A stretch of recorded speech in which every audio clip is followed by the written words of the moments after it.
Hey guys, and welcome back to your one room schoolhouse. If you are new here, my name is Mary Barfield and I'm homeschooling mama to a first grader and a third grader. And today's video is going to be a first impressions as well as a flip through of Guest Hollow's Beowulf's grammar. Now for my oldest, next year she'll be in fourth grade. We are bringing this in to teach her grammar.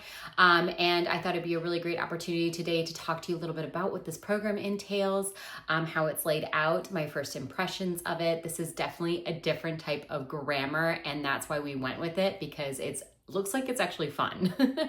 Grammar, in my opinion, can be a very dry subject, but if we can make it a little bit more fun, hands-on, and engaging, I think more is the better. So that's what this video is going to be all about. But before I hop into the actual grammar program itself, I thought it would be a good idea to kind of talk a little bit about Guest Hollow, the company that created this curriculum. So if you're not familiar with Guest Hollow, it is a husband-wife duo that runs the company, creates all the curriculum. Their names are Jen and Charles Guest, hence Guest Hollow.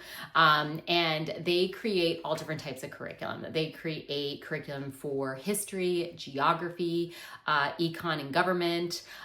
They do science, they have language arts, obviously, and they cater to all age groups. They make curriculum for grades level K through 12.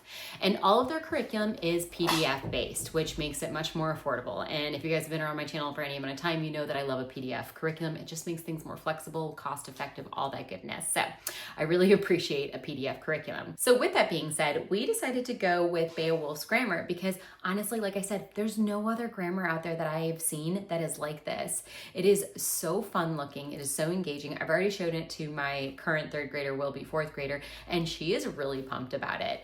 Now I'm going to turn this camera around and actually do a flip through and kind of show you all about the program because there are a few components that I want to share with you. But before I do that, I kind of wanted to tell you what is included in your purchase of Beowulf's grammar. So you will have multiple files that you will get when you purchase this. And there are three main components that you will receive. So the first file is going to be, of course, the teacher's manual. In here, you will have the suggested schedule, which by the way, this is written for 33 weeks. Now we will be using it a little differently.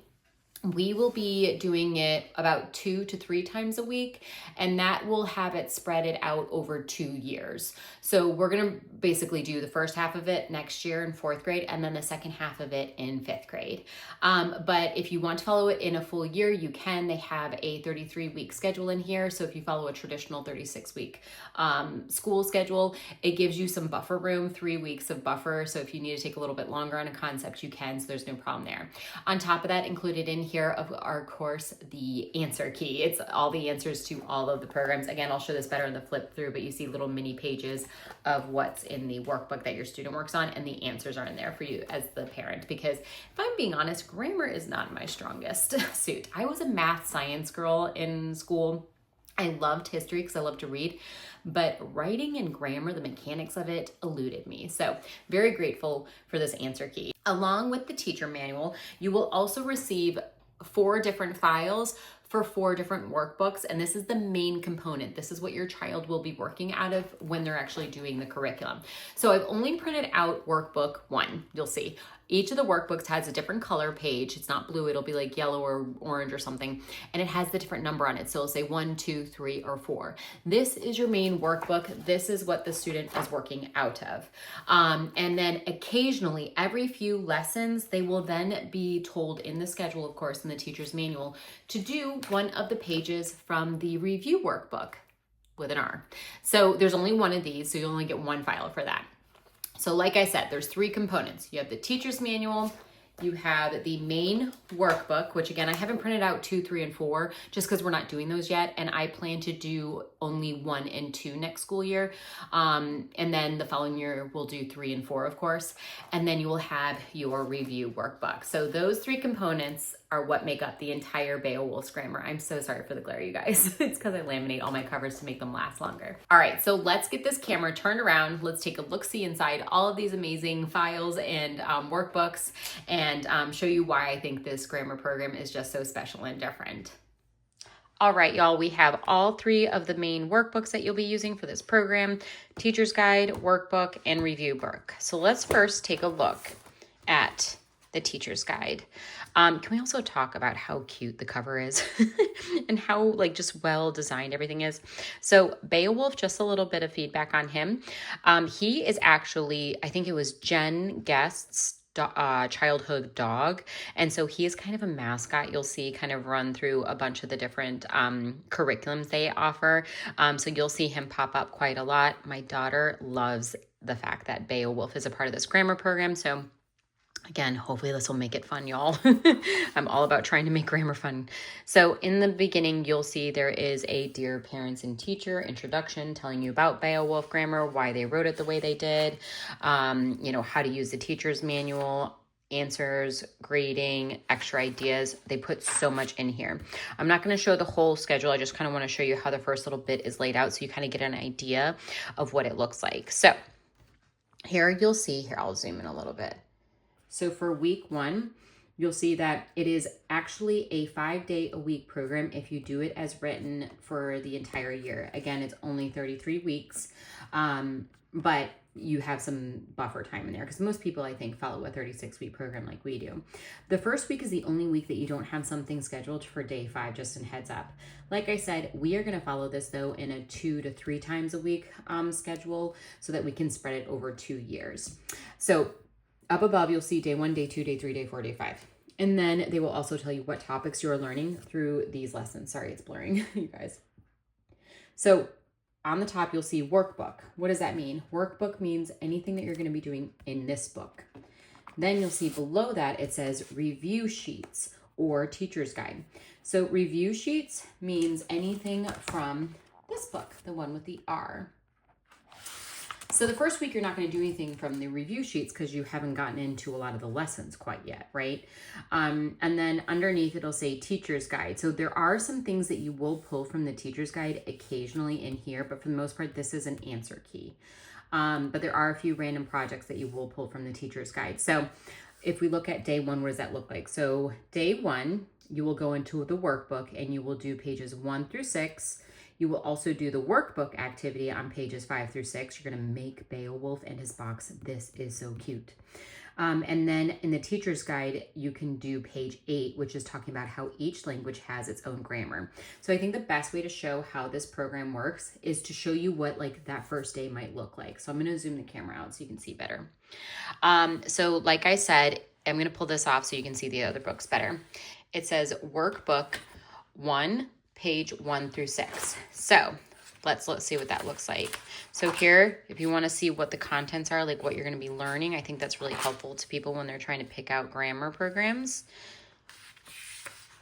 I mean, you're going through it all, y'all. You're doing all 8 parts of speech. You're deep diving into it. There's a lot in here. This is a very robust grammar. And I know I'm not the only person who will split this into 2 years. I've heard of other people doing that. So at the beginning of the workbook, the first thing you're going to do, meet the characters. These 3, Abigail, Henry, and Grace, plus Beowulf. And here's the original Beowulf. Isn't he cute? Beowulf was the author's real dog during her childhood. There he is. And there's Jen Guest. I just think this is so sweet and such a nice touch that they put in here, you guys. What grammar program does this, you know? So you introduce the characters who will be with you through the entire program with your kiddo.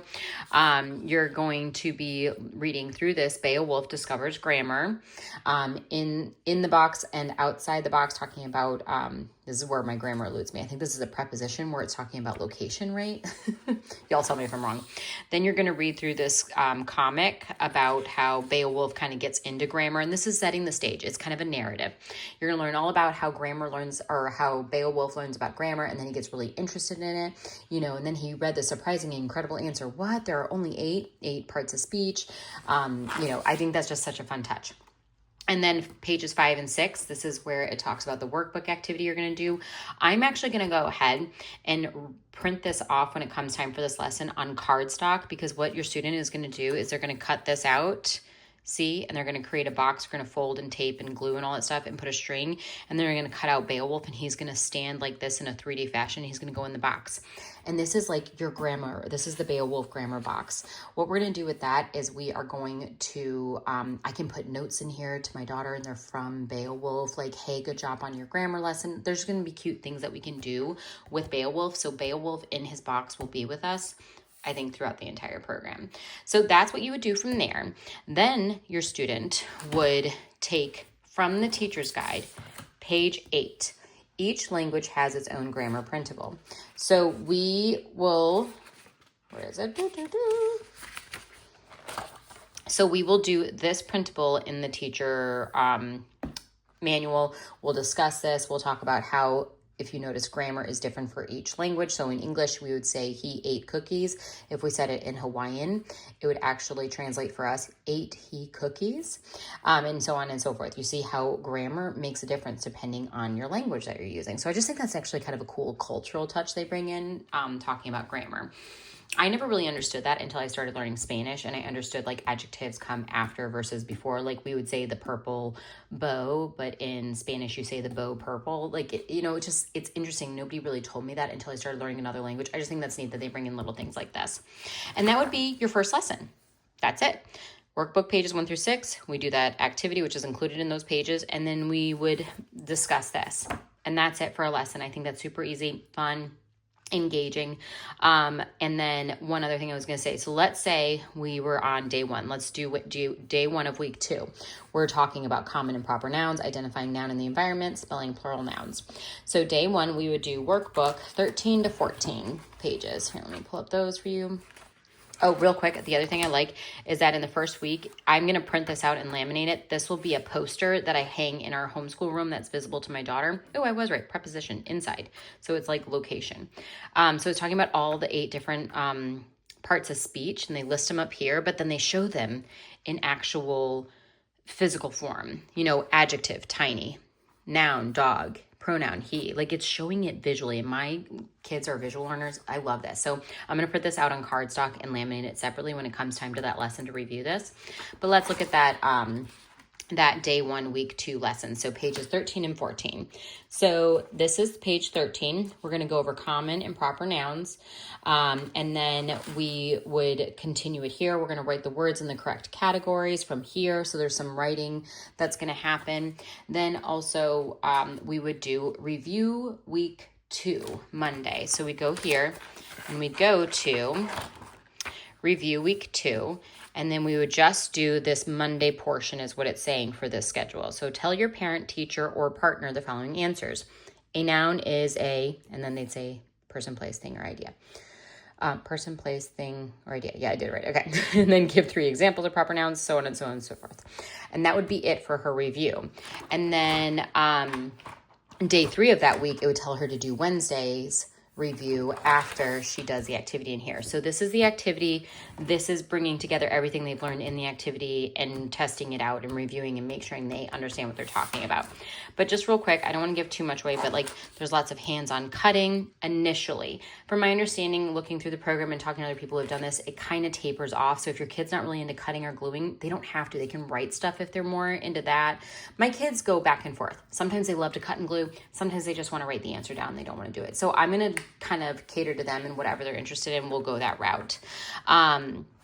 But there's just a lot of funness in here.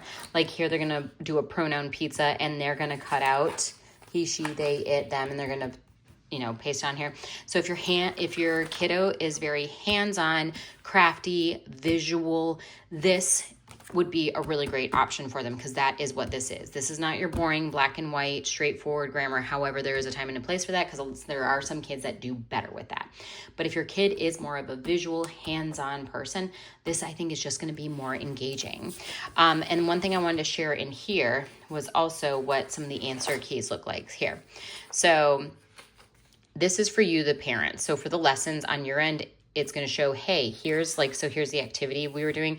Here's to the parent. I'm probably going to read this ahead of the lesson so I know what we're doing with this.